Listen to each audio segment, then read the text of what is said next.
Loud Esmond here for HitThePick.com, and I am continuing my tour through the NFL, giving you every over-under team wins on every NFL team. Started on June 30th, getting a little caught up this week. Sorry, I was out for a couple of days and just getting caught up. We're in the middle of the AFC West, having just done the Chiefs yesterday. So now we move on and we will do the Chargers. All right, so the Chargers are ranked ninth in the power rankings. They only play three teams that are ahead of them in the power rankings all season. The Commanders, the Eagles, and of course the Chiefs twice because they play their AFC West division foes twice. So that would be the Raiders, where I think they beat them both times. The Broncos, where I'm going to give them a split. I have them losing both games to the Chiefs. They play the Chiefs week one at home. I think that's advantage Chiefs.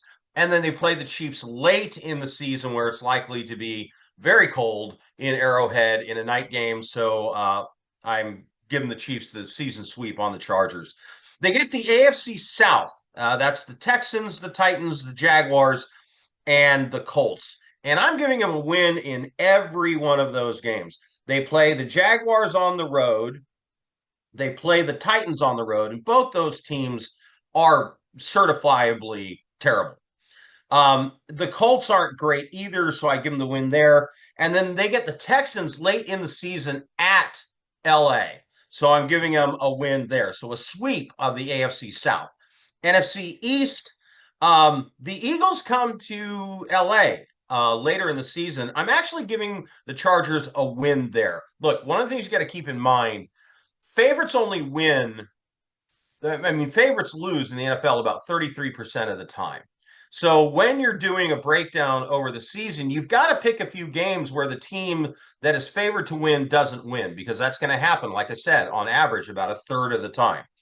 I give them a loss to the Commanders as well, who I think are going to be one of the hotter teams in the NFL. They're going to beat the Cowboys and they're going to beat the Giants. And then they get the Dolphins. I have them win there. Vikings win there, and the Steelers win there.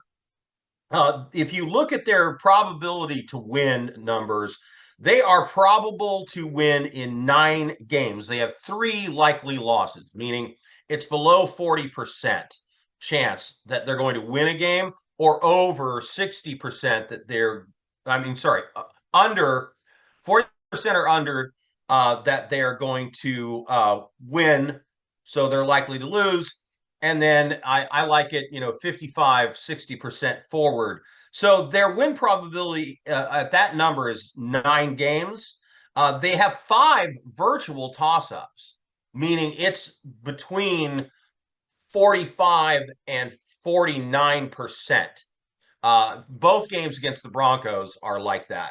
So if they just get one of those virtual toss-ups and win every game that they're supposed to win, that puts them at 10 wins. And they only have 3 likely losses on their schedule. So I think this number is a bit low. I think they'll be very good this year, over 9.5 in the second year of Harbaugh with the Los Angeles Chargers. I am Loud Esmond for HitThePick.com.